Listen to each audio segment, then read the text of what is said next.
de var lige nøjagtigt nok til at kunne komme væk fra. Ja. Let's go for part 6.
Det gode ved at køre i en politibil herinde, det er, at de andre bilister giver plads. Ja. Lige præcis.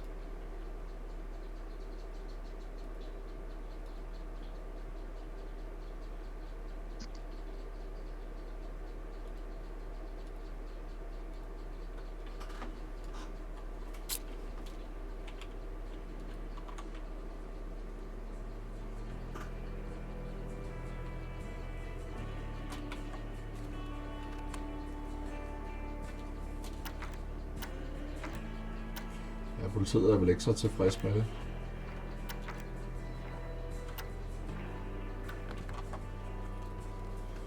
Kunne jeg ikke lige forestille mig.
Så hvis du kommer med kunden i Cinema, så må jeg hellere se, om de har tænkt sig at betale for det, eller om de tror, de skal rette sig. Først skal der lige stjæles fra dem, uanset hvad. Kommer det til at dække noget af underskud, uanset hvad. Det giver 6 plus en Blue Rocket, det er 200 lige der. Oh, peeping Pete, peeping Pete, time is correct, number is correct.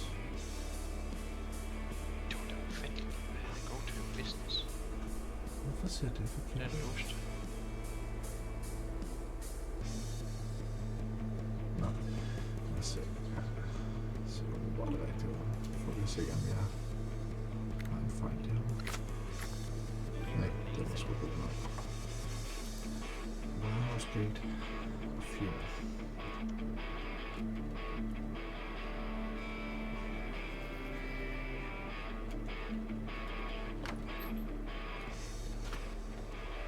Damn.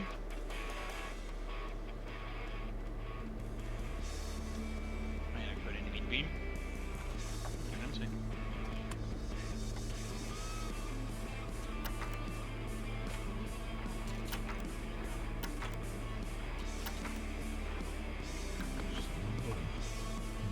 $19.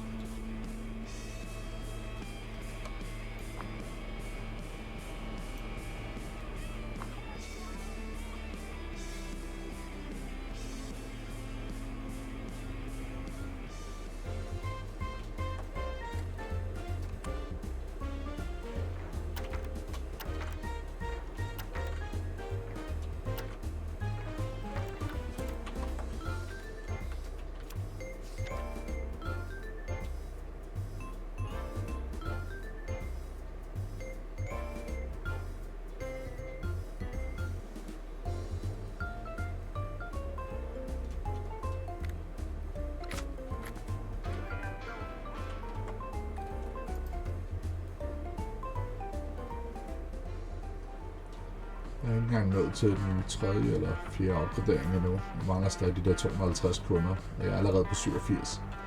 Men jeg har optjent 12.000, det vil sige 10.000 i bonus efter hvad man starter med. Så det vil jeg da mene er okay. Ja, den fluer midt til sin lugtesans. Ja, ikke også? Nå. Og det jeg sagde til dig. Det lyder ikke. Det er lige på den måde, at det hele tiden fungerer. Ja. Men det jeg sagde til dig, at den er pisselig glad. Mig? Det er min min sambo, der lige fortæller mig noget om fluen, som jeg fortalte hende. Det hjælper ikke noget til den spray på, for den er pisselig glad. Så normalt så har vi sådan en rimelig stærk spray, der hjælper på alle flyvende dyr. Men den her flue, den er pisselig glad.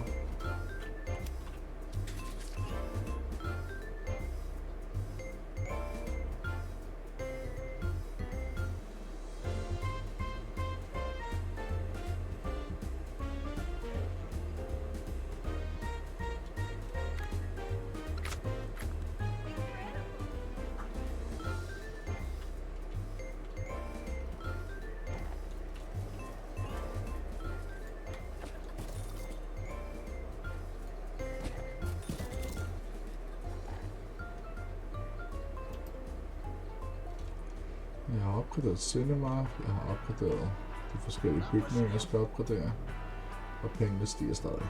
Det er dejligt. Jeg får fyldt alle mine varer op i forskellige steder.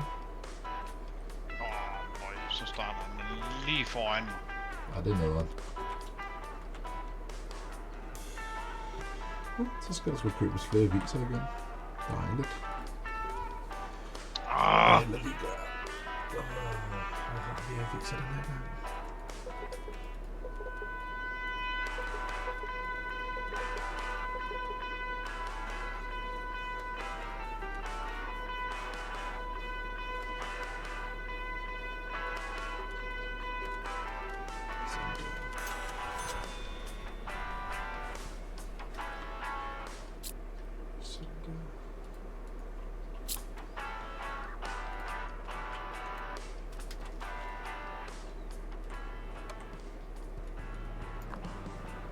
Jeg tror sgu det, der kommer til at tage længst tid den her gang, det bliver at få de der 100 tips.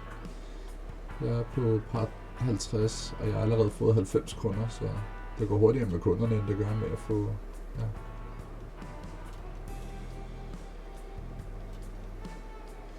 Vildt nok alligevel.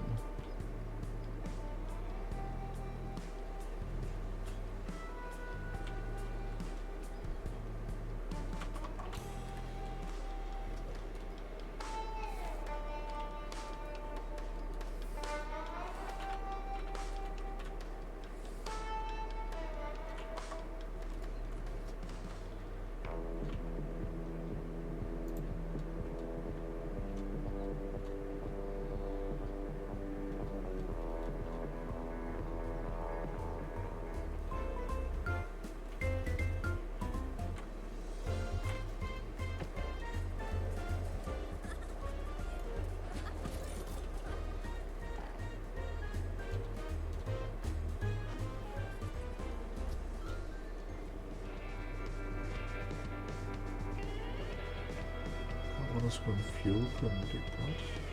Hvor meget flere har jeg tilbage? Ja, den er billig lige nu.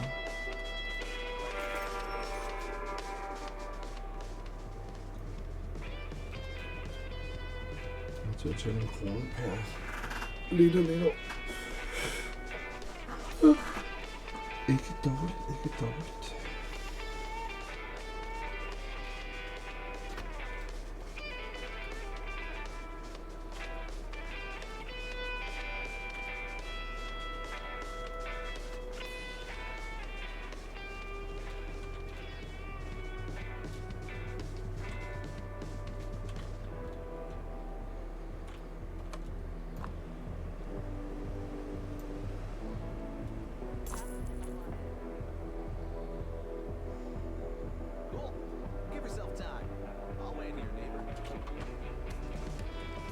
Så var der telefon. Ja.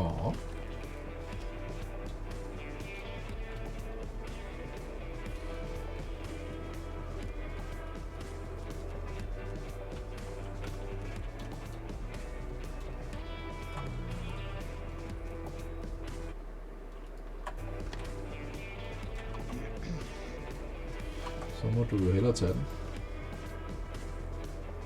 Det gør jeg så også. Nå, det er godt. For helvede. Så kører over i... Jamen gå nu ind i den bil i en fedt øre. Det er sådan, du ikke kan finde ud af at køre. Jo, han hopper bare ud af bilen, og ikke ville gå ind i bilen igen. Ah.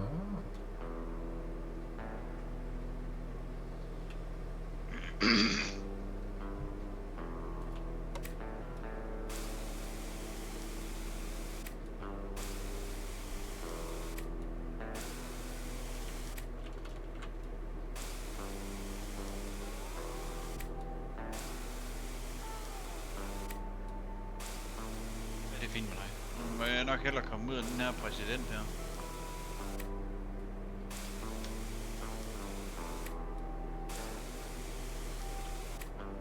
Det var godt, jeg nåede lige.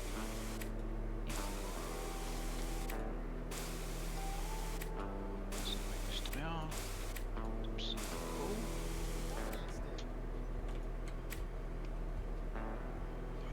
Fuel station. Hvor vi hellere det tage sig. Så har vi en kunde, der skal have fuel. 2 faktisk. Dejligt.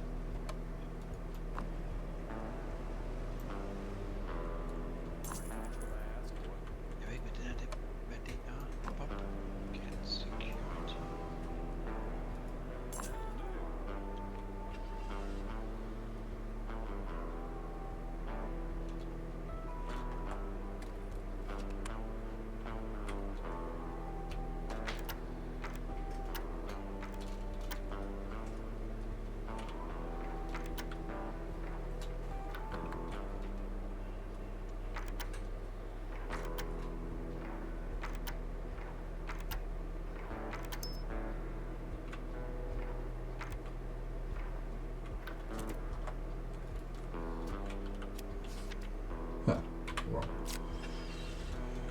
Står bag. Wow. 2 biler og 2 forkerte. Godt, jeg nåede at stille fra dem først. Det fik jeg da penge hjem.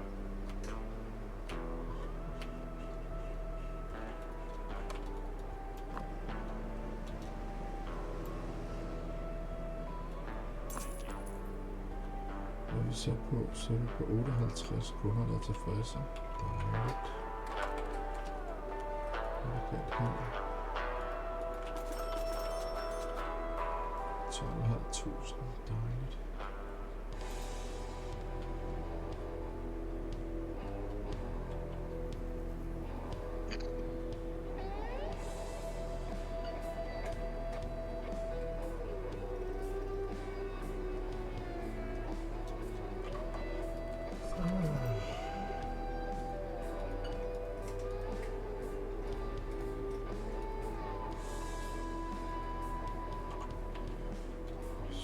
For ting, jeg lige kunne sælge.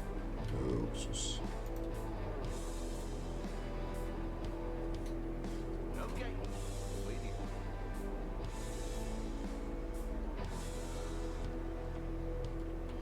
Så er der en car wash.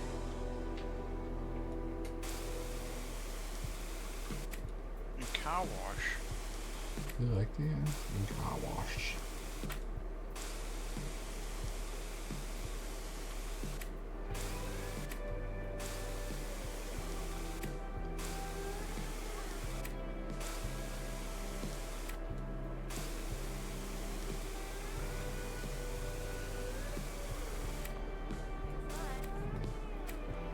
Så er der 2 cinema igen. Jeg vil gå ind og stjæle for dem først, og se om det er rigtige billetter bagefter. Der er en politibetjent, og en bil jeg ikke kan stjæle fra. Okay. Så kan jeg komme der en bil mere. Dejligt. Det er en master. Politibetjenten er en master. Det er guf. Hvad får jeg ud der? Den får jeg 21 for. Og en master mere. Luksus. Giver du mig? Den gav en Giese Painting plus 24. Luksus. Vivian Pete, rigtig nummer. Ser rigtig ud derovre. Rigtig klip. Tiden er rigtig. Den må være godkendt.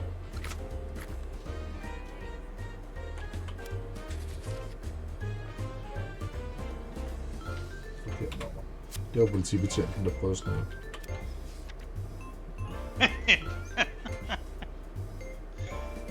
Det gør de faktisk temmelig tit. Ja, de er nogle rigtige røvler.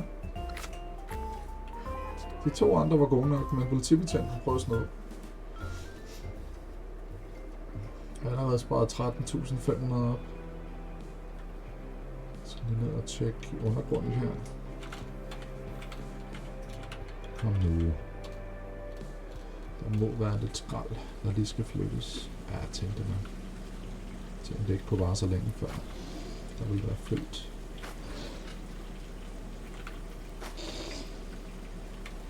Jeg tror, jeg har taget mig de første 20 kunder, så det var jo kun et spørgsmål tid før, at der skulle tømmes lidt skrald til Los Crocodilos eller Alligators.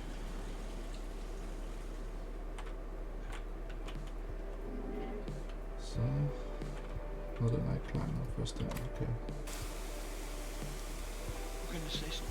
Okay, så skal jeg sådan set ud. Ah.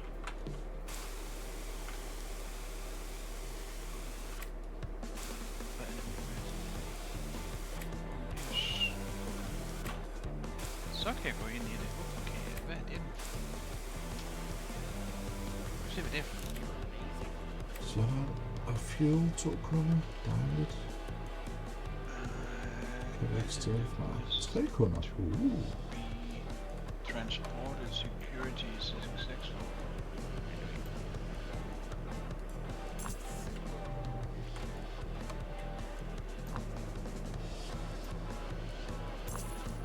Så. Vi får en ny personnummer. Der har vi i hvert fald. Lad os se, om vi kan stille for den. Så ikke umiddelbart sådan noget. Det er en ikke stille. Nå, det er sgu en stille. Intimidate.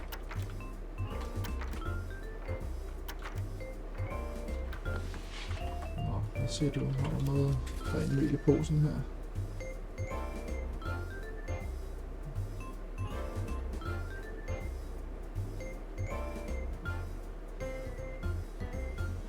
Jeg kan umiddelbart ikke finde nogen fejl.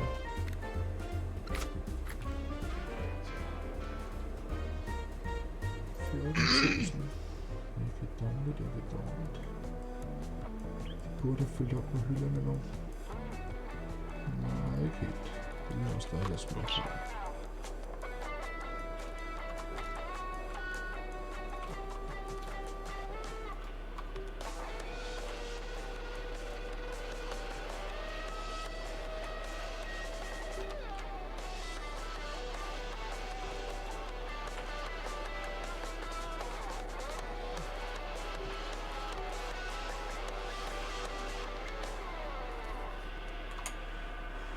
Garage og fuel. Lad os gå til fuel.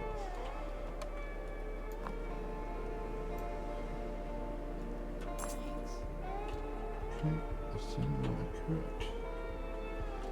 Dejligt. Noget andet, jeg skal fylde op med. Det ser vi hjemme ved. Jeg skal måske lige tjekke min employee her. Ja, jeg tænker nok. Dag er dag. Så det er måske dumt at have til det der. Så skifter vi ham herover til Mr. Chef og ham her til at tage sig af kravlisten.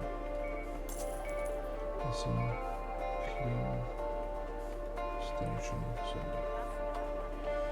Hvor vi har til de 2 ting. Kan det også bedre mening. Lad os prøve at se her. Det er 37. Ikke dårligt. Ikke dårligt.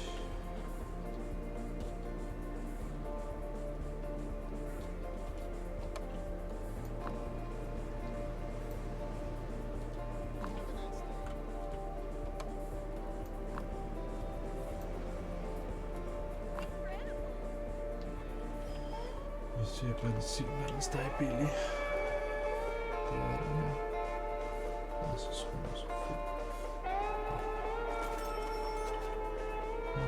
Hvad har jeg over på lageret?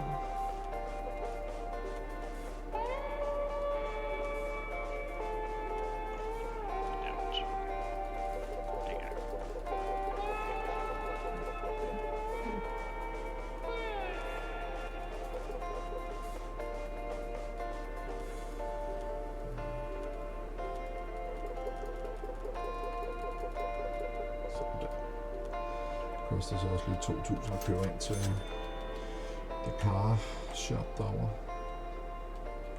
Workshop. Det kan godt betale sig. Det er lige det, du kan. Dytten med benzin og varmepumpe. Nu skal vi lige sætte en film over.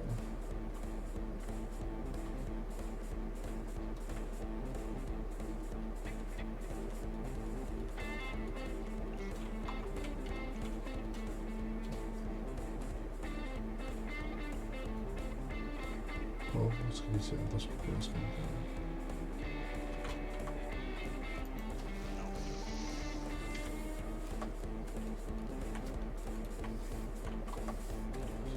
Tjek, om det er det næste opgradering, der gør det.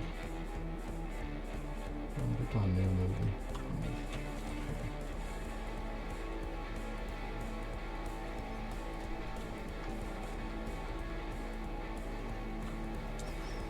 Nå, du sidder og spiller Raid. Jeg tror stadig, du var gang i det andet. Jeg er lige hoppet ud nemlig, så... Nå, okay.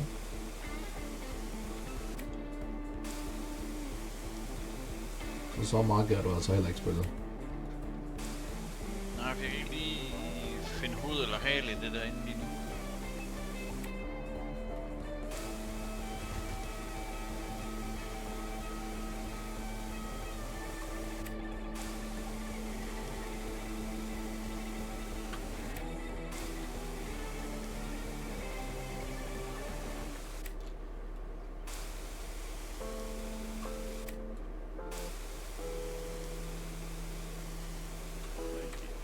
Så du var glad for, at han havde fikset et eller andet ind i det andet spil her, kunne jeg forstå.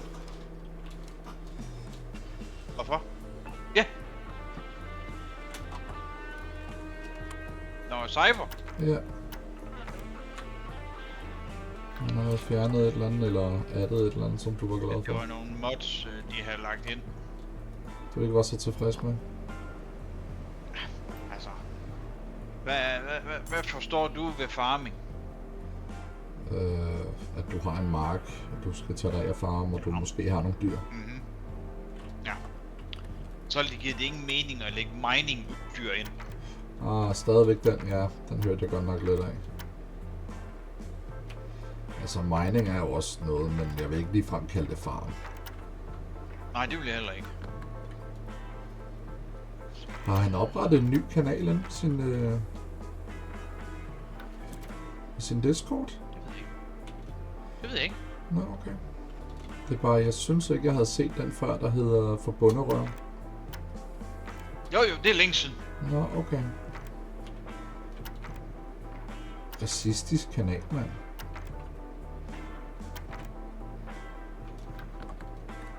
Så fordi jeg ikke er bunderøv, så er jeg ikke velkommen dernede.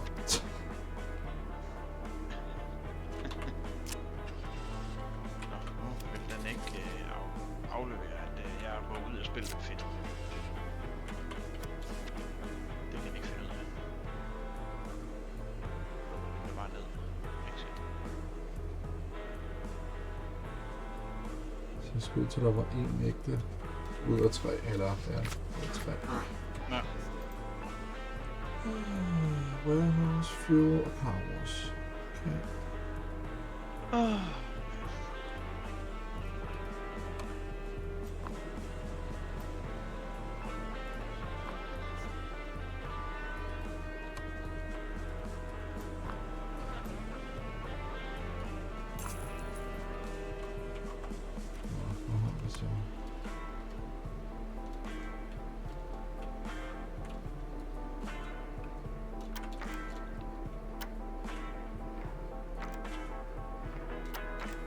Jeg kan også forstå, at han lægger en hel del ind, som ikke rigtig er nødvendigt. Med rigtig mange traktorer, og jeg ved ikke hvad.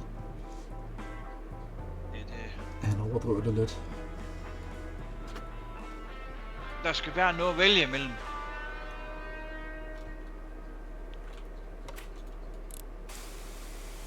Jo.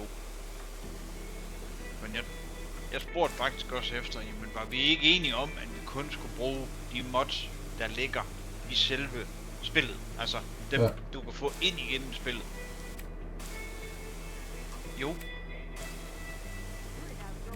Okay. Så giver det mig ikke nogen mening, at vi skal ud og hente dem udefra. Nej. Så må vi jo lære at tilpasse os til det, der er Ja, i det er spillet. præcis. Men han bliver ved med at... Jeg er ligeglad med, om de bruger mods derindefra. Det er jeg ligeglad med. Ja, Fordi det de er ligge. nemmere at hente end Ja. Ja. Det der med, at man skal ud og hente dem alle mulige steder, kan godt være lidt belastende. Ja. Og hvis ikke du har ikke nøjagtigt den samme version af den mod, så virker den ikke. Det er irriterende sådan noget. Så kan du ikke komme ind. Hvad fanden skal man bruge det til? Og vi har bøvlet så meget med det der igennem tiden. Og alligevel at så bliver de han burde ved. vide. Og alligevel bliver de ved med at tage mods udefra og ind, fordi det tager så lang tid. Hvorfor fanden har de behov for det? Altså... Det er det eneste, jeg ikke lige Jeg forstår. var fint tilfreds med det, de havde. At Ja. man så vil have nogle ønsker, at det måske kunne lade sig gøre, men det skal jo også kun være mods, der ligger på spillet, altså inde i spillet. Ja. Og ingen går til at blive ved med at hente udefra. Nej, Men det synes de så. åbenbart. Ja. Og det gør så, at man ikke får lyst til at spille sammen med dem. Lige præcis. Ja. Og de himler op, og ditten og datten, og ramler, at de skal have noget brændstof. Jamen, jeg skal først have fundet modsen. Ja, hver gang. Hver gang I lægger ny ind, så skal jeg ud, og så er jeg lige en enkelt gang næste gang jeg kommer ind, så er de måske hente nye mods ind. Så skal jeg ud og finde dem.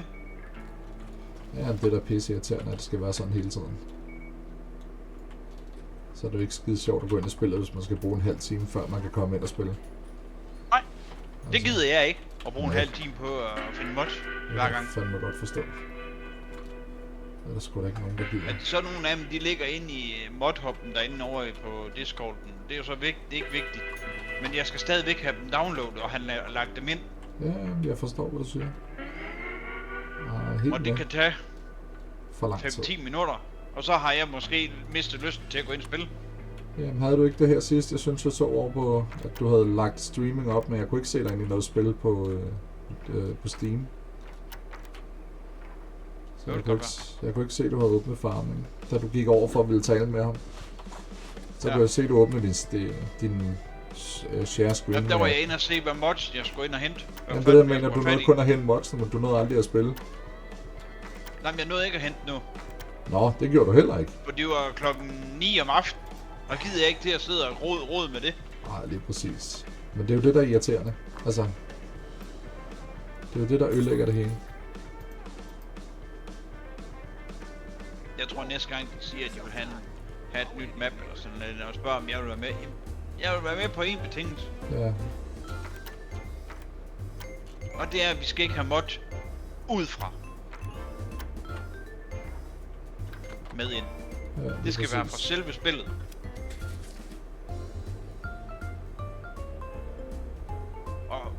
Og finder jeg, at jeg så har nogle af dem, altså det er jo så hvad det er. Men at jeg skal ud og finde nye, Ja, det er bare mig.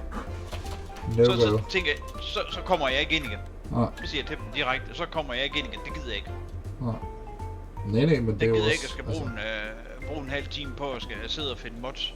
Eller jeg skal bruge 10 minutter på at Men downloade. du ved dem, godt, og der er så også lægge dem ind i andre mappen. derinde, der ikke synes, det er skide sjovt. Ja. Så og snakke med nogle af dem, og de er også irriteret over det. Og jeg tænker bare, i hvert fald, jeg kan fortælle jer så meget, I 3 ud af jeres gruppe, der er irriteret over det.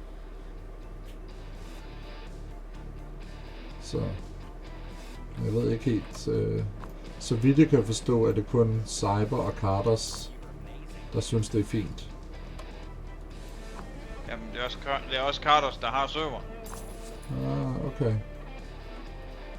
Men så vidt jeg kan forstå, er det Carters og Og Cyber.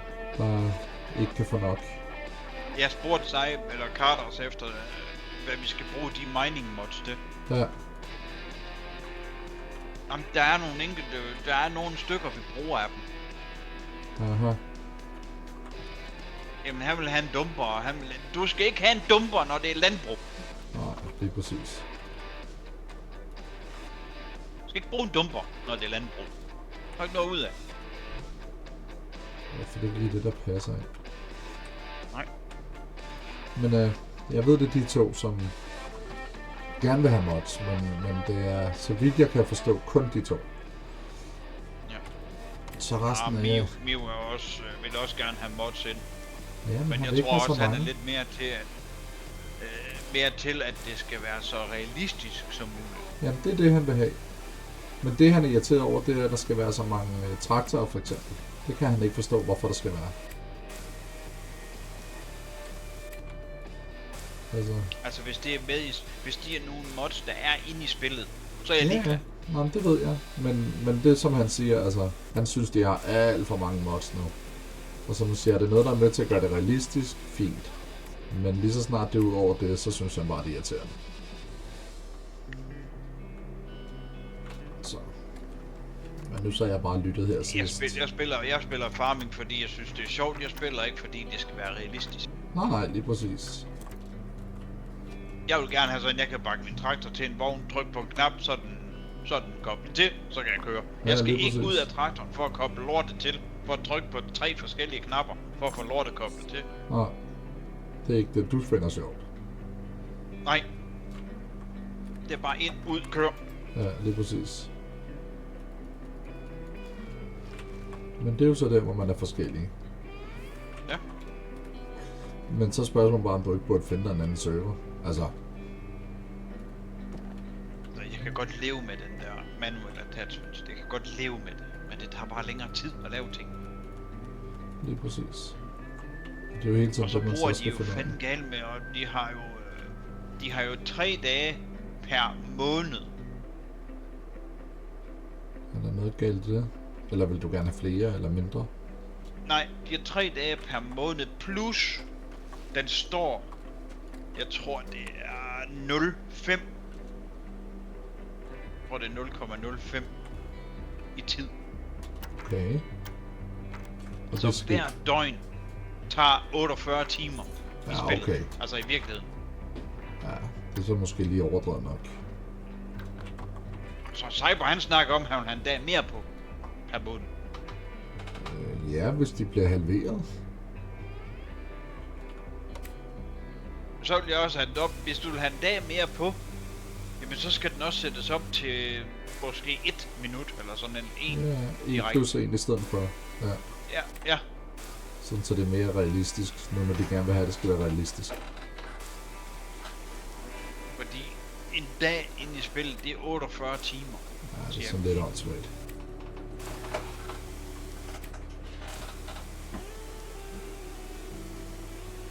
Ja, de har bestemt forskellige holdninger, kan jeg sige. Men okay. Ja. Det må være svært at tilfredsstille alle. Jeg tror ikke, det er svært at tilfredsstille af det. Carter, han skulle bare have gået ind og sagt, jamen vi skal ikke have mod udefra. Færdig. Ja. Den havde vi aflivet fra starten af. Og det var de alle sammen enige om, at der skulle ikke mod udefra. Og det kom der så. Og det kom der så. Og den anden, jeg tror nok det er en uge eller 14 dage siden, der sad jeg sammen med Carter, så sad og rodede med modsene. For at få de rigtige. Og så kom jeg ind. Og næste gang jeg vil ind, jamen så er der ny mods. Ja. Jeg skal ud og finde. Der var, jeg tror der var 25 mods, jeg skulle ud og finde. Jeg har 3 politibiler på striben nu. Ja. Og så for at handle. Så spørger Cyber, jamen du har da den modpakke. Nej, jeg har ikke den mining modpakke.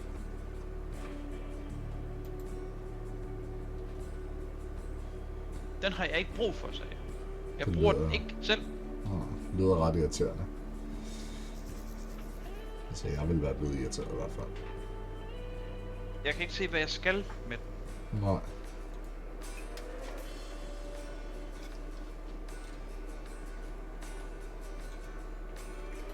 Nej, som jeg siger, det lyder lidt irriterende. Det kan det godt være en gang imellem.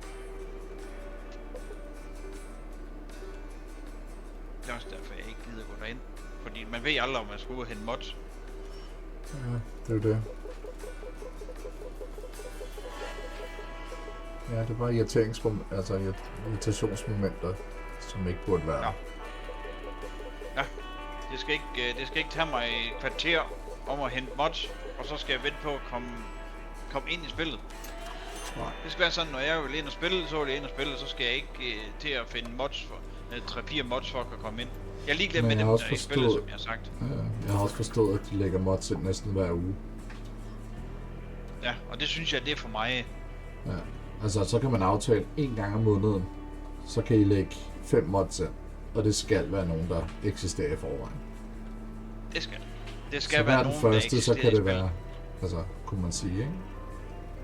Jamen altså, i realiteten, så burde Carters og Cyber sætte sig ned og finde ud af, hvad for nogle mods bliver der brugt, og hvorfor nogle bliver ikke brugt. Så alle dem, der ikke bliver brugt, alle dem, der ikke har, jeg vil nok sige, jeg synes, jeg vil nok have sagt det måske, hvis de spurgte min mening om noget, om mods, så vil jeg sige, jamen så skal I fjerne alt, hvad der hedder mining mods. Ja. For det har ikke en del med spillet at gøre. Nej, det er det. At du kan få en mine derinde, men det kan du en traktor og en gummiged til. Ja.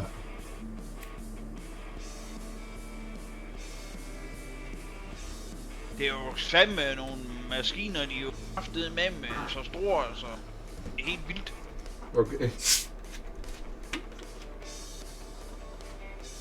Det er ikke altid større og bedre. Nej, det er det. Det er jo lige det.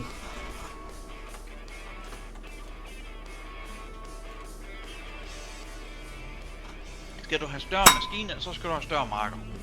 Ja.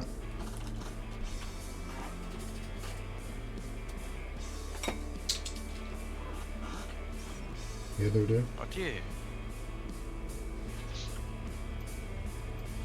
Ja, men jeg kan godt høre, at du er lidt irriteret over det.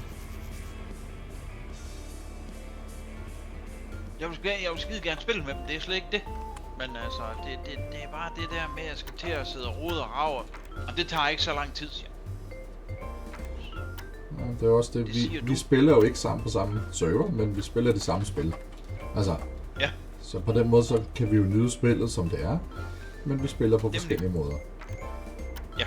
Og man kan sige, det er jo en eller anden sted ligegyldigt, at man er i samme spil, for man kan jo sagtens sidde og snakke alligevel. Altså, men det der med, at man så gerne vil spille sammen, det er også fair nok, men det kan bare være svært at komme overens med, hvad man realiteten gerne vil. Fordi der er så mange forskellige meninger, der har en effekt, så kunne man sige, at alle kan få lov til at bestemme 20 mods, og det er det. Ja. Og hvis de vil have en ny mod, så skal de slette en anden. Ja. Altså, det kan man sige, men det er så fair nok. Så er det sådan, det er. Det må vi så forholde os til. Ja.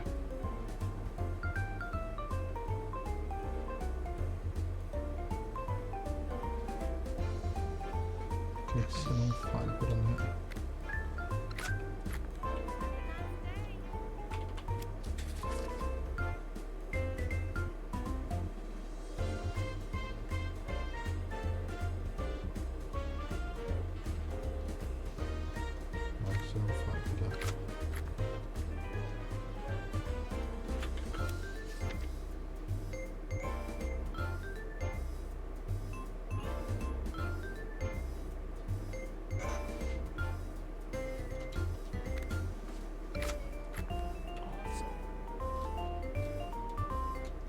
Jeg har lige købt stor den, og jeg er stadig på 14.000. Ja. Så det... Jeg skal nok bruge... Jeg tænker, jeg skal bruge lidt af dagen på det. Det er da også bare irriterende. Altså, at der skal bruge så meget tid på noget, der burde være lige til. Ligegyldigt. Ja, i hvert fald langt hen ad vejen. Men det er også... man kan også sige, det er farming i en nødskal. Det burde have været sådan, at de har systemer der, og så sige, jamen de har det mod og det går det ud og finder, og så får den lagt det en færdig slut. Ja, at du ikke må tage mod udefra. Ja. Ja, så skal den selvfølgelig gå ind og så sige, jamen du lukker, jamen det kan de jo gøre. Du kan downloade moddet fra en hjemmeside, og så lægge det ind i modmap. Så er det en del af spillet. Ja.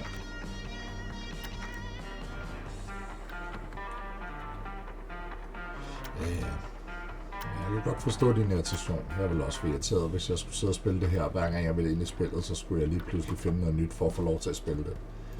Altså, at de så havde fjernet en DLC, så skal jeg have en ny, og så skal jeg betale for det også. Ej, jeg vil blive tosset.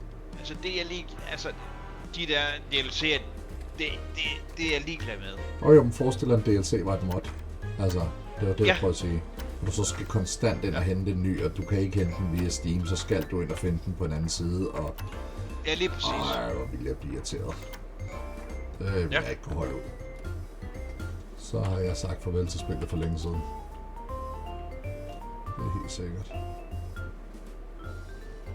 Og den mod-samling, han henter fra, er en, han har betalt for. Nå, okay. Ja. Og så sidder man og spekulerer på, jamen han ved, jeg ikke har den. Det vidste han. Ja. Jeg har ikke hentet den mod. Og alligevel. Skal de ind og finde alle de der mining mods. Han vidste, det var ikke noget der interesserer mig. Ja. Og det er ikke noget, der er en del af spillet. Nej. Det er det jo så blevet. Ja, det kunne jeg forstå. Men det er jo nok, fordi der er mange, der har hentet det. Så. Ja. Men de sidder jo også derinde. Det er jo ikke hver dag, jeg kommer derind. Nej. Nej. Og Cyber, han er jo, der var jo på et tidspunkt, han sad inde i et, han sad inde i et spil, jeg tror han brugte 3 timer, Ja. måske mere, om at stille mods op, som han havde, for at vise dem. Ja. Han brugte 6 timer på. Det gad jeg satme ikke. Nej. Bare for at vise modsene. Men jeg kunne forstå lidt, at han også har noget sygdom af en eller anden art. Ja. Han prøvede at pådutte mig hans måde at styre hans sygdom, og sådan skulle jeg også gøre. Eller sådan kunne jeg gøre, det må jeg indrømme. Det var ikke lige helt min smag.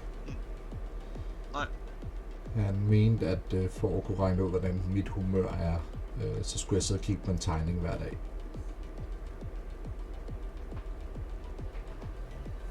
Jamen, det kan være, det virker for ham. Ja, Så har han men måske hans også fundet ud sygdom, af, at det måske virker for andre. hans sygdom kræver åbenbart, at han skal kunne se på den for at regne sit humør ud. Problemet er bare, at jeg ved jo, hvordan mit humør er.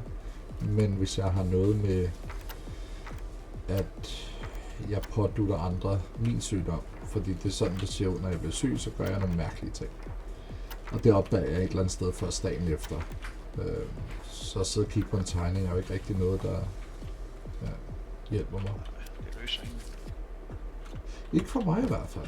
Men som jeg siger, altså, det er jo fint nok, at han gerne vil hjælpe en masse mennesker. Det kan jeg ikke se noget forkert i. Men der er bare visse ting, man ikke kan løse for andre. Og når man ligesom har været til en psykolog, så nytter det ikke, at man skal lave om på det, når det er noget, man har lært. Og noget, der fungerer. Nej. Så. Men det er sødt af ham, at han gerne vil hjælpe. Det er der ingen tvivl om. Han gør det jo i god mening. Det er jo det. Så jeg ser ikke noget ondt i det, men jeg kan godt mærke, at jeg trækker mig en lille smule.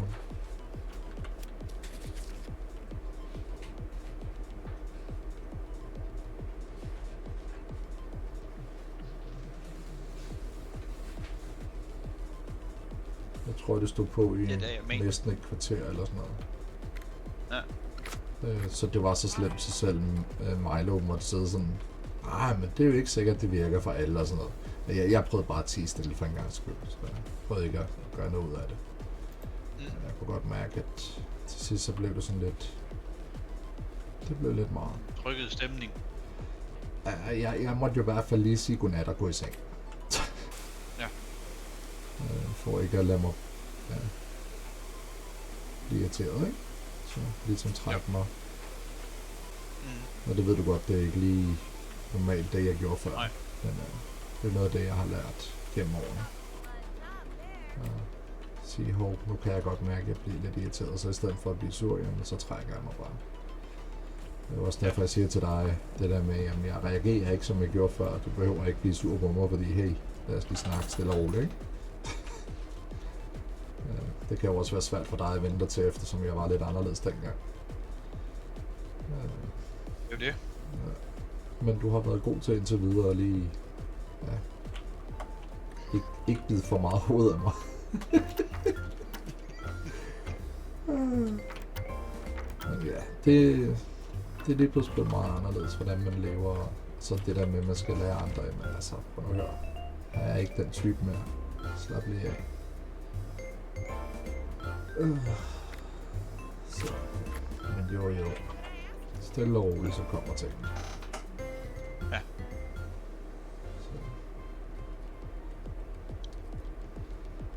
Så længe at vi alle sammen kan lære, så er det sgu fint. Ja, det er jo det.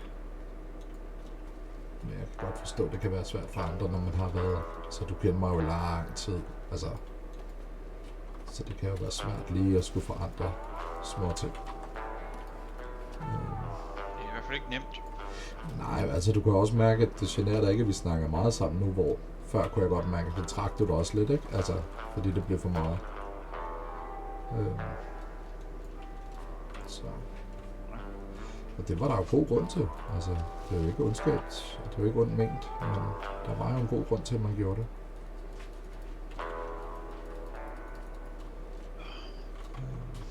Så. Og jo, det har taget lang tid at lave.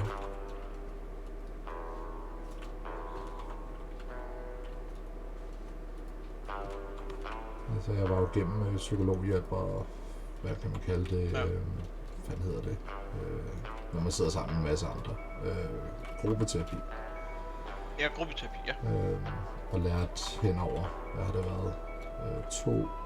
To gange, hvilket var næsten 2 år, ikke? For at lære alting og ligesom forstå min sygdom. Så det er ikke mange, der får en ekstra gang, men jeg fik en ekstra, fordi de mente, at vi kunne få noget godt ud af det. Så det var meget heldigt, fordi det er der ingen tvivl om, at jeg har haft godt af. Det er det. Ja. Det var mit arbejde, der ringte. Nå, okay. Altså i det spillet, eller i virkeligheden? Nej, i virkeligheden. Nå, okay. Hvad var de interesseret i? Det var noget med automaterne, de ikke kunne finde ud af. Ja, så er det en god dag at ringe til ham, der har med det at gøre. Ja. Ja, det er ikke helt tåligt. Jeg sørger jo for at spørge mig til råds, når en af teknikerne er der. Det er noget nemmere. Ja, det kan man ligesom forholde sig til. Der får man lidt mere viden også. Ja, for helvede. Jamen, det er jo lige det. Nej, den har været slem til at spytte nogle bonger ud, som ikke er pant på. For helvede. Det er sgu da irriterende. Ja, så skriver den bare et tidspunkt. Så skal du logge ind i systemet der. Nå, Og så skal du printe den ud. Så kommer der et tidspunkt, hvornår den er taget, og hvornår den er printet ud.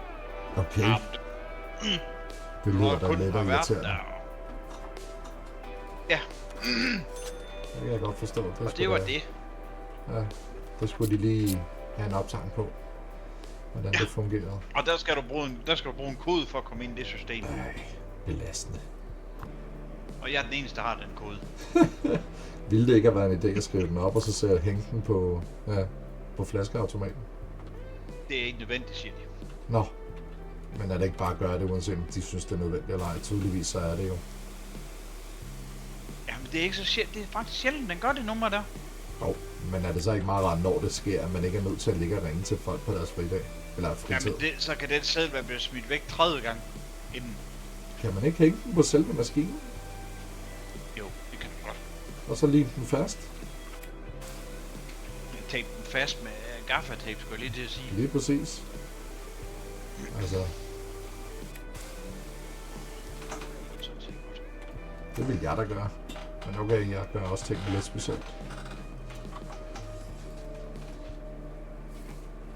Jamen det er jo nogen, de mener ikke, at det er ikke alle, der burde have adgang til det system. Nej, men når man Jeg så... har en del unge arbejder også. Jo, men hvad kan de gøre med det system? Er der noget, de kan ødelægge ved at bruge den, eller kan de snyde sig til noget? Det kan de. Nej, det kan de nok. Jo, det kan de jo sådan set godt, men og så dog ikke. Altså, jeg mener, så længe de ikke kan snyde sig til penge, så er det okay. Hvis de kan det, så skal man selvfølgelig lade være. Ja, det er det, de er bange for, tror jeg. Ja.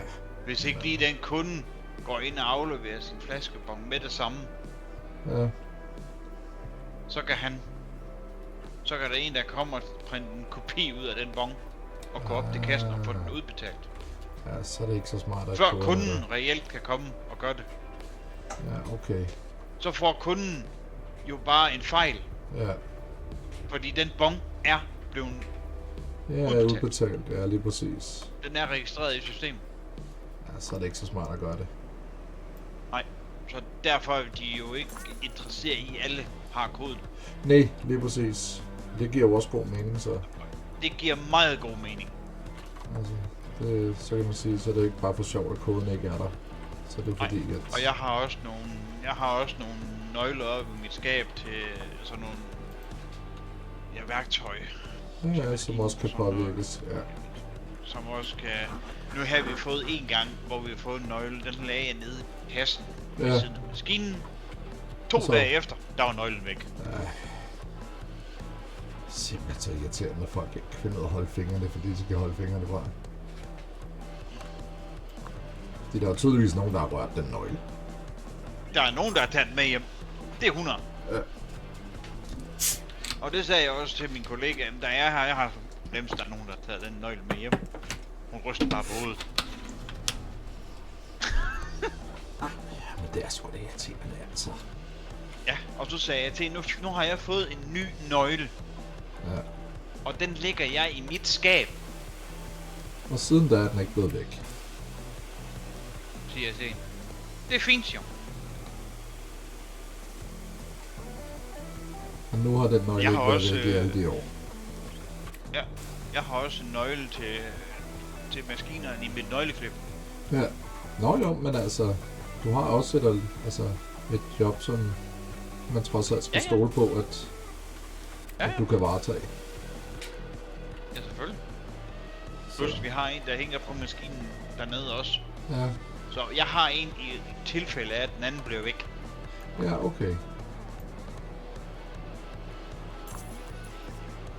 Og det siger jeg til alle dem, der skal have med flaskerum at gøre. Den nøgle, den skal hænge der, Ja, og den skal ikke ligge andre steder. lige præcis. Du tager den, åbner automaten, går hen med den igen, fordi Ja. så ved du, den hænger der. Ja, lige præcis.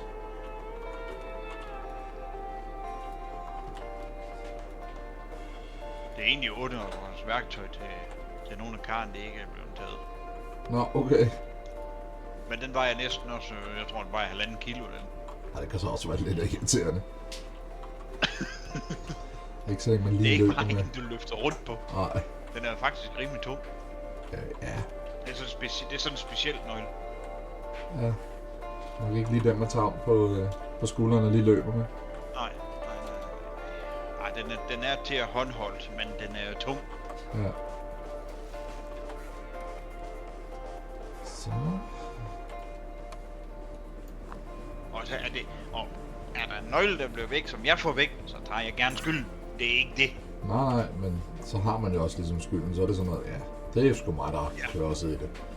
Det er mig, der har klokke i. Ja, Og sådan det. ja. Og det siger jeg også til dem, hvis de kommer, hvis de ikke er interesseret eller tilfreds med den udstilling, jeg laver. Ja, hvis ikke du er tilfreds, så må du banke mig over. Ja, så må du sgu sige til. Ja. Så kan vi gøre noget ved det. Hvis du ikke siger noget, så er det sgu svært. Det er det. Og du ikke er tilfreds, og så ikke siger noget. Ja, men så er det jo så dem, der har et fejl, og ikke dig jo. Altså, Ja. du er ligesom nødt til at sige noget, hvis de vil have gjort noget ved det. Ja, hvis de vil have det lavet om på det. Det er meget Ja. nemt. Så kan jeg lave om på det. Det skulle Jeg så vil være gerne lidt have om på lavet noget, man sådan ikke får det. skideballer på, eller får at vide af. Ja, det er sæt besvært. Ja. Prøv at se her på navnene, hvis du kigger. Hvis du kigger på det navn hen på den der til venstre, så kan du se rimelig nemt, at der er en fejl på navnet.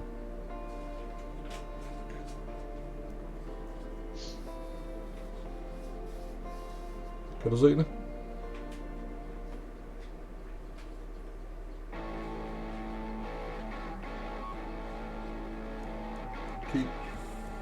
Kigger du? Ja. Ja. Ja, navnet hen til venstre der kan du se, det er et S og ikke et P. Ja. Ja.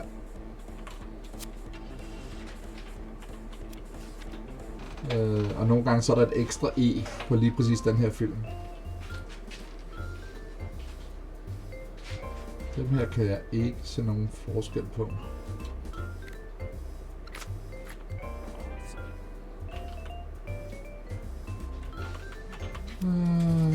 Peeping. Forkert nummer. Ja. Det var det der nummer der står deroppe. Nej, det var hen til venstre. Det var ikke klokkeslættet. Nej, Ja. det var nummeret hen til lodret. venstre. Ja. Hvor der stod 45 et eller andet, og det skal være 33, Ja. 68. Jeg kan bare ikke kunne- forstå, at man ikke kan flytte den, der står derovre, man ikke lige kan flytte den henover, så man har det lige over hinanden. Ja, Så er lige man nemmere ved at præcis. se. Ja. Det tror jeg, det det gør gør det mere det besværligt på meget den måde der. Ja.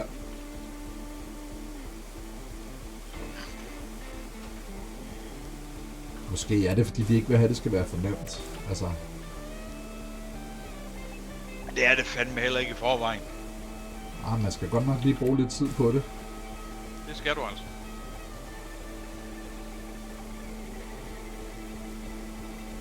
Og nogle af dem er rigtig svære at se, om de er fejl eller de ikke er. Det vil jeg også sige. Der er altså nogle af De dem, er hvor du virkelig skal møgsvære. sidde. Og så det der, når man så tror, man har set den, så er det bare fejl. Fuck dig. Nå, er betjent... Den er rigtig, den her. Og så trykker man. Og så er den fejl alligevel. Ja, det er sådan noget. Hvad? Hvor? Hvad? Hvor? Hvad? Nå, Kan lad jeg os se få den her. en gang til? Det ville også være rart, hvis de bare viste, at der var en fejl 33, der. Altså, hvis de lige lavede sådan en markering, at det her har du overset. Det ville også være fint. Ja, Men giv mig da lige en mulighed for inden at du se. trykker. Ja. Du lavede en fejl der. Nå, okay. Jeg kan heller ikke se noget på den her. Det var godkendt. Så er det ikke så mærkeligt, at jeg ikke kan se nogen fejl. Nej. Du gider heller ikke give dem popcorn. Ja, en gang imellem. Men så skal det være, fordi alle sammen lige er der. Jeg gider ikke tage en af gangen. Nej. Jeg går derhen, hvis de alle sammen vil have popcorn. Ja, Eller så lige kan de præcis. godt se film. De har jo Ja. betalt for film. Popcorn, Ja, det er jo ja. bare ekstra. Lige præcis. Fordi hvis du skal være have alle virksomhederne op og køre, så kan du ikke bare stå der og kugle lur. Det var det, jeg mente med, man kunne lige så godt få ind, jamen så køber de popcorn, og inden de kører ind, så får du penge for det. Ja, Så skal du bare sørge for at have popcorn derinde. ja lige præcis.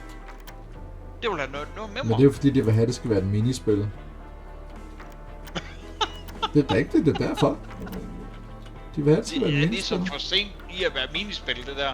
Nej, du skal jo kaste popcorn, det er jo det, der er minispillet. Det er det, de mener, at der er et ekstra spil i spillet. Det er jo det, de gerne vil have i det her, det er jo, at der er flere spil hele tiden. Sådan så folk kan blive underholdt, når der er noget andet, ikke? Så det er derfor, de gør Det tror det. jeg ikke er noget problem. Så kan de køre med den der radiobil der, eller fjernstyrbil der. Ja, lige præcis. Men det er derfor, de gør det, det er. Ja. Jeg kan ikke umiddelbart se nogen fejl. Nej, jeg er gået frem med rigtigt. Det var den også. Jeg tjekker også de der kliphuller siden rundt, for at være sikker. Dem er jeg begyndt at tjekke. Og så kigger jeg lige kort på stregkoden, for at se, om jeg lige kan se noget. Så det er de ting, jeg undersøger ekstra nu. Man skulle egentlig kunne flytte den der billet der skal tjekkes op ved siden af, Ja, eller inden henover. man klipper. Eller henover, og så lige den der bliver gennemsigtig, så det, Ja. det passer ikke det her. Okay. Lige præcis. Men jeg vil hellere have, at når man havde sagt, den er god nok, hov, du har lavet en fejl her, den lige viser dig, der er altså en fejl her. Nå, okay. Ja, det er så fair nok. Ja. Så ved man næste gang, du skal lige huske at tjekke det område også. Okay. Ja, Så lærer man lige det. præcis. I stedet for her, der lærer du ikke noget. Altså, du ved jo ikke, hvor fejlen er. Du har ingen anelse, hvorfor du bliver ved med at lave den samme fejl, fordi du ved jo ikke, hvad du skal kigge efter. Det er bare sådan noget, Nå, jeg mangler frisk drikke, faktisk. Du kan have samme fejl på 2 billetter, Ja, og du kan ikke se den. nej, fordi du aner ikke, hvor du skal kigge. Nej, nemlig. Friske drikke, øl og vand. Nå, lad os se her. Vi skal have softdrinks. Der tager vi Mr. Burn. Og så skal vi have alkohol. Så tager vi den og den. Cigaretter igen. Is kunne vi godt tage en enkelt af. Carbodex. Tager nogle af svampene her. Den plejer kunderne være glade for. Nogle hatte måske. Nej, ikke rigtigt. Ja, jeg tror det bliver det vi lige tager. Det kan jeg ikke. Der er for mange varer.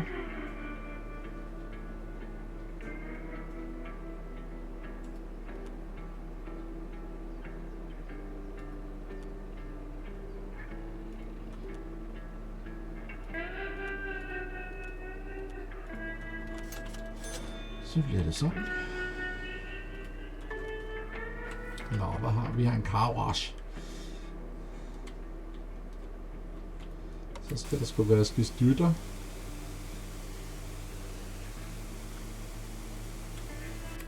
Du siger, dytten skal vaskes. Det skal den.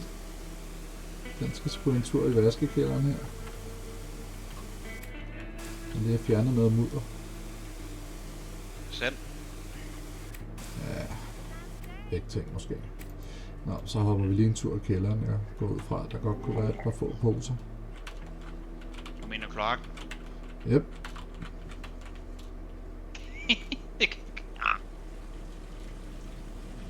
Sådan der.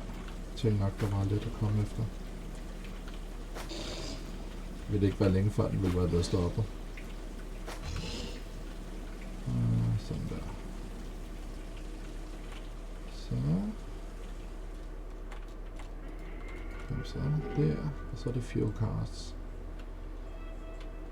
Nå, du sidder og ser film nu? Ja. Gider ikke at spille? Nej. Lige nu. Ja, sådan er det jo. Det var nok heller ikke længe før jeg skal have mad, kan jeg se. Men jeg skulle måske lige spise lidt. Jeg skal lige høre min sambo. Jeg sætter lige de varer ind, og så hopper jeg lige ud og spørger min sambo.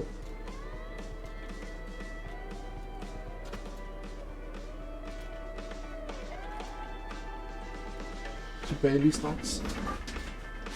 Ja.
Vi skal spise om 3 kvarter til en time.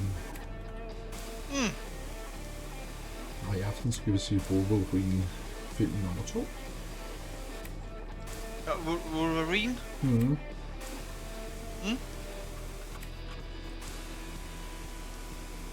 Så. Vi gennemgår en masse af de film, hun har. Så ser vi dem fra den ene ende til den anden. Ja. Det gør vi ret tit. Så når vi ikke lige har noget nyt, vi skal se, så går vi bare på hylden og begynder at se dem igen.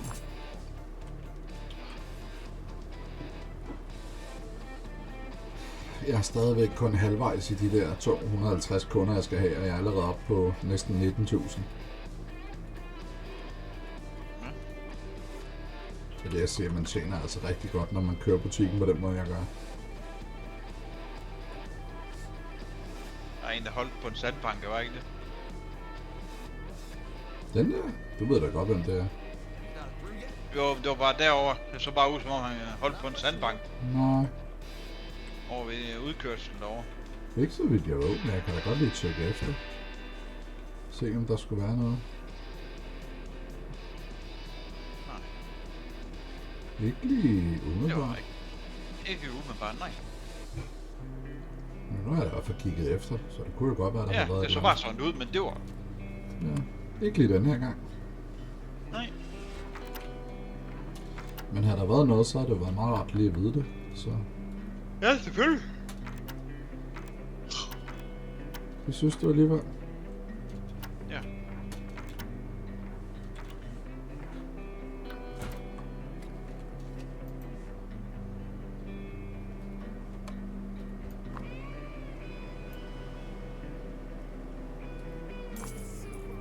Sådan. Og der har været en bil her.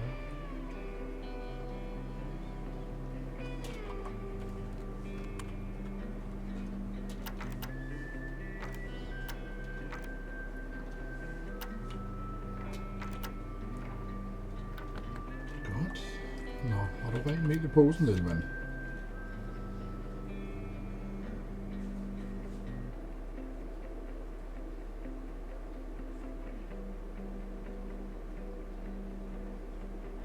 Jeg kan ikke lige se nogen fejl i hvert fald. Det var der så heller ikke.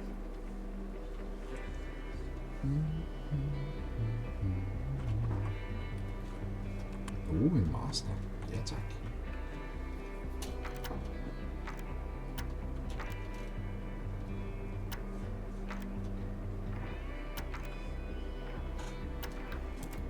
$15.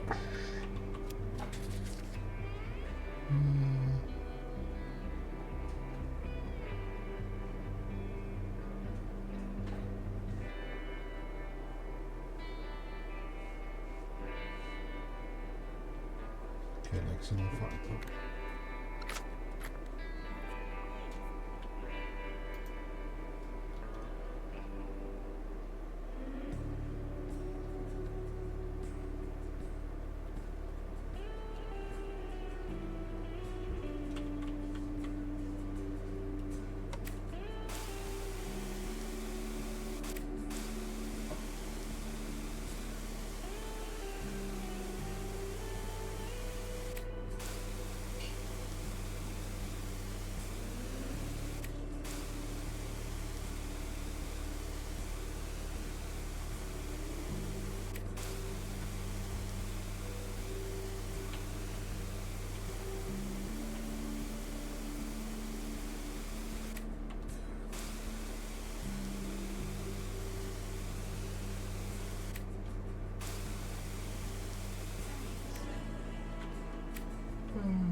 Check her.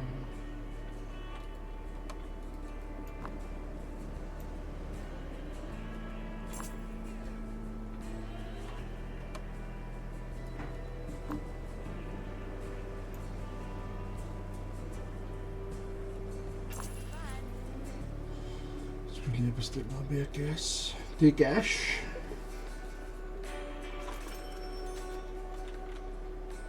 Lad os nu komme herover. Vi får tjekket min kunde der.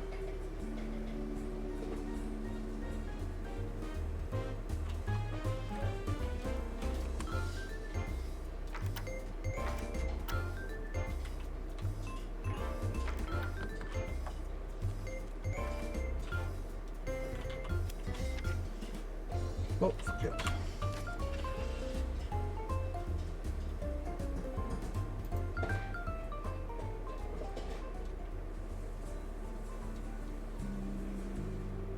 Cool. Give yourself time. I'll wait here, neighbor.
så er det tid til at få fyldt benzer. Ja.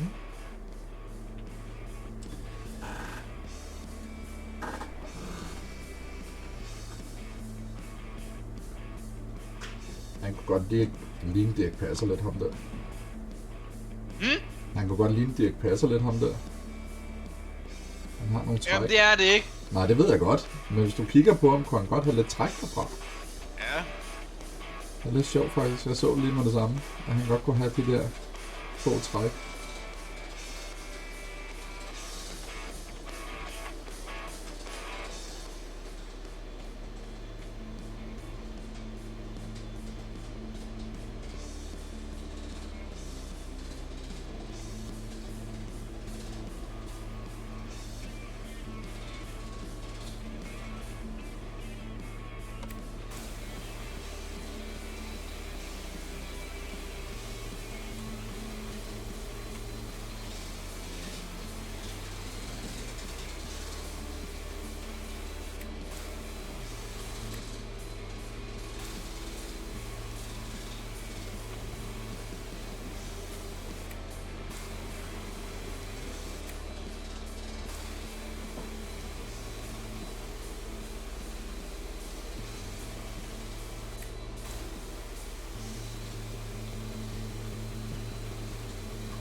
Så fuel igen, det er godt.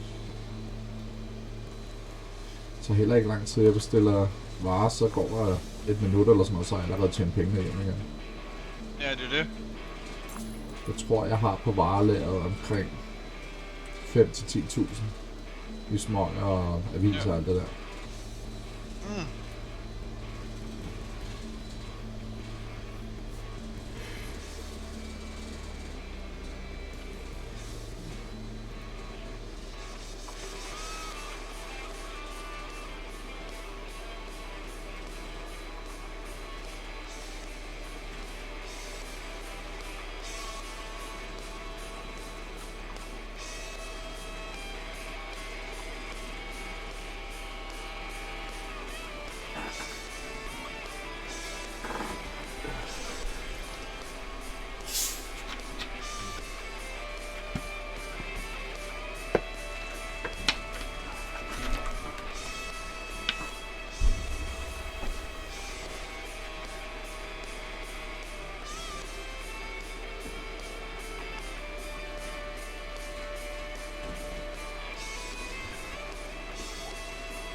Ja, there we go. Og har jeg fået autocleaner. Koster så også en smule, men pisselig glad. Ja. Men det hjælper så meget. Det gør det altså. Det sparer så meget tid, når man bare ligger og trykker på en knap. Så det kan godt være, at det lige kostede mig 8.000 at få opgraderet så langt op. I don't care. Det var fint. Okay. We'll wait here. Det kan jeg godt leve med.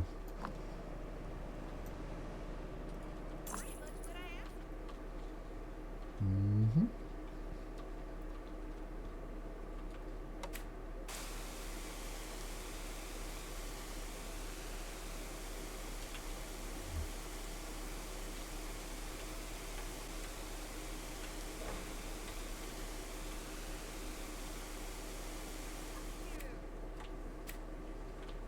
Så.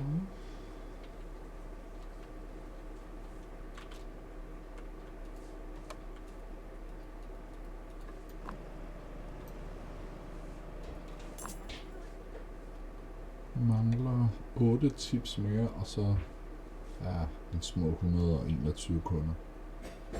Det skal nok komme. 1, 2, 3, 4 biler kan jeg have nu på min cinema. I'm not pushing you.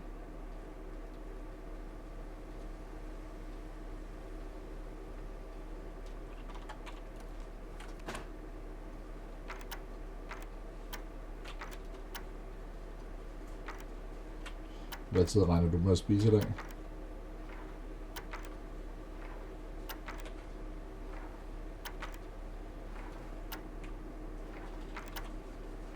Zero.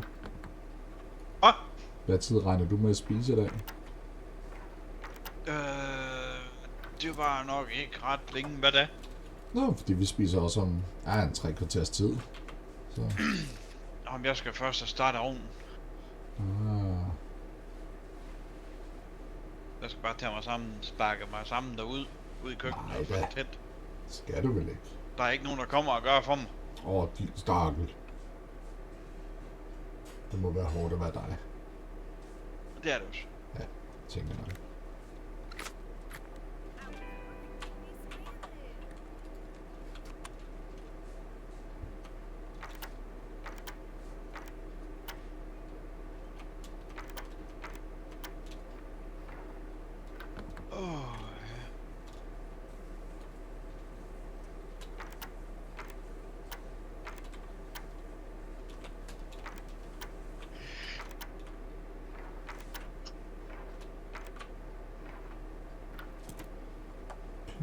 Lad os så tjekke, hvor mange der har rent mel i posen her.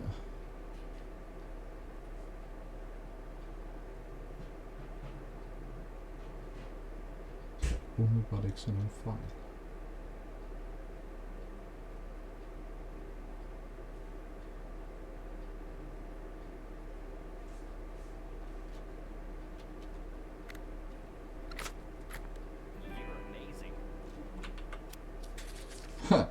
Ja, okay. Den er i hvert fald forkert. Den er også forkert. Okay. 2 fejl. Ja. Ud af 4 biler. 2 rigtige og 2 forkerte. Yep. Men jeg tog dem alle Jeg har sammen nok prøvet at have rigtigt. 3, der er forkert, og så 1, der er rigtig. Ja, det er pisseirriterende. Hader det forkerte. Det er pisseirriterende. Men, Ja. når man stjæler fra bilerne, kan det faktisk godt betale sig, at nogle af dem er forkerte. Fordi så får du en ny bil at stjæle fra.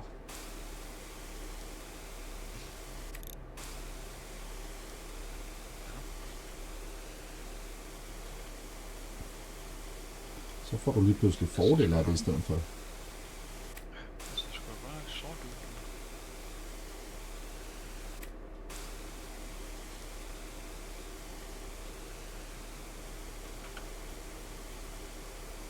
Du har spist Toblerone forkert hele dit liv. Hvordan fanden skal de bestemme, hvordan jeg skal spise en Toblerone? Jamen, det skal de. Det er puha, du kan ikke spise den rigtigt. Du har simpelthen Kan spist man den spise den forkert. forkert? Ja, det tror jeg ikke. Det er meget svært ved at se, om man kan, men hvad fanden ved jeg. Jeg spiser den bare med munden, så Ja, jeg ved ikke lige... altså...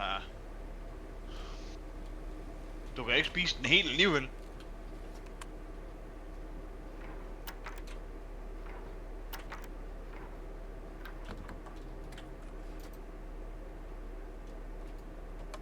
Du kan sgu ikke spise den helt alligevel. Nå. Ikke i en mundfuld. Nej, det er også det, jeg siger. Du kan ikke spise den helt alligevel.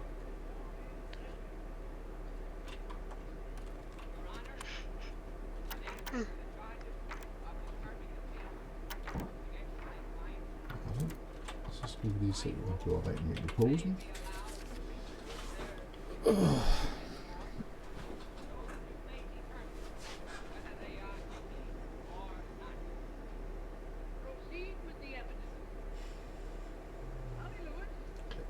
kan ikke se noget forkert på det. Nej, samme her.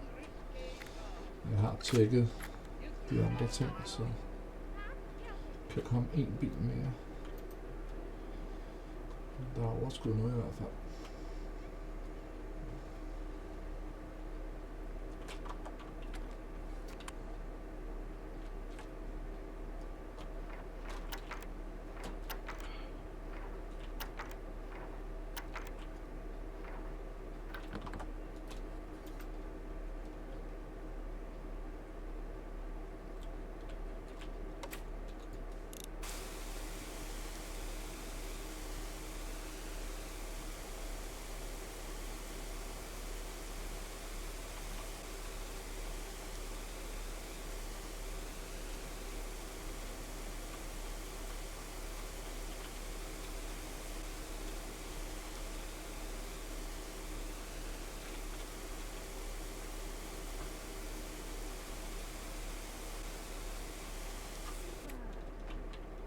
Okay, se mig.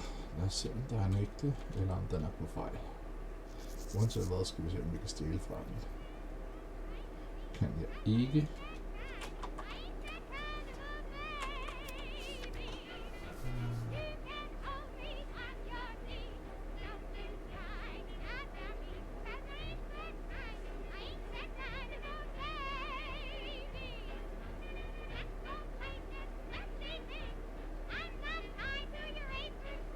Nej, det skal ikke sådan noget fejl. Vi accepterer.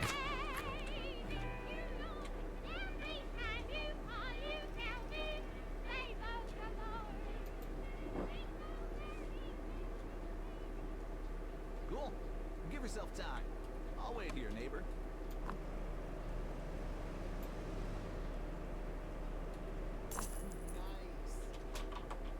Lad os se, om der er nogle biler, der er værd at stjæle fra.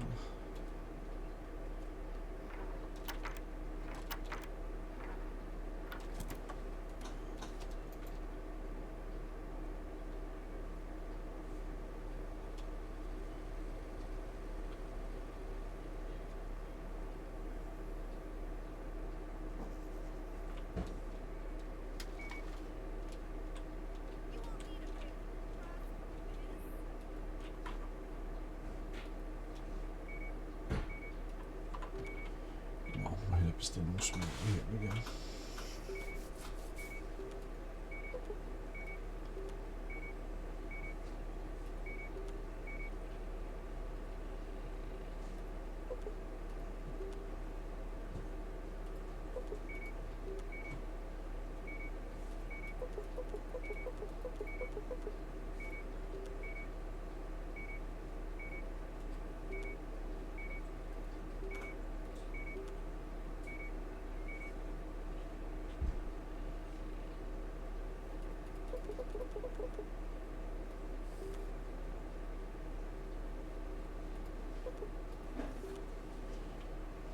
Ja, det er typisk.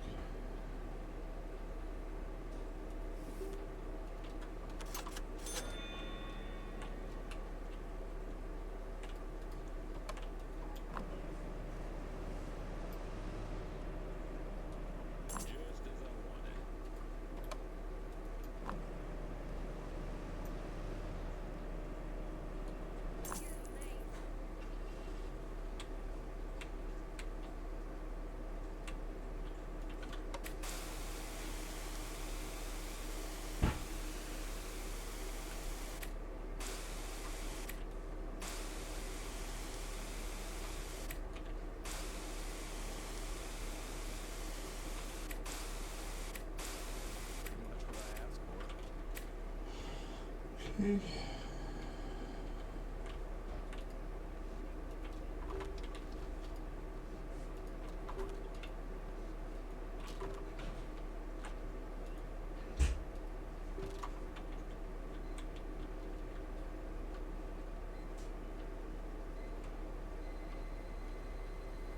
Så jeg skal ud til, at der skal en ny film op.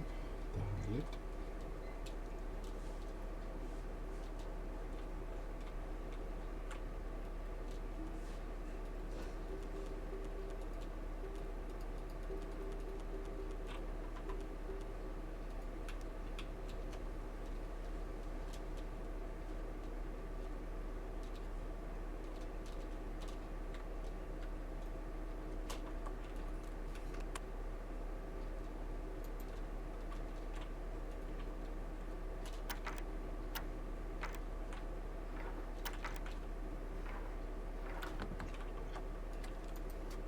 Så skal der hentes varer.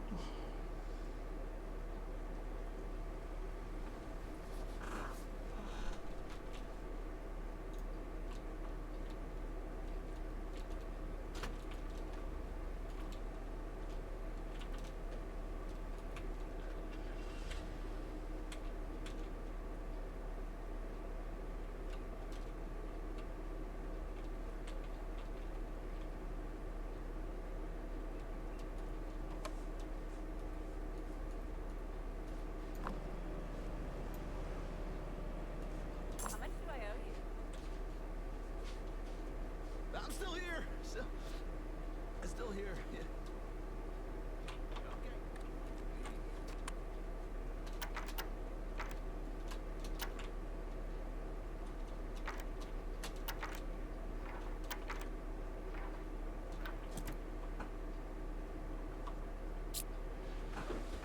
Okay. Okay, guys, I'm gonna take a break. Ugh.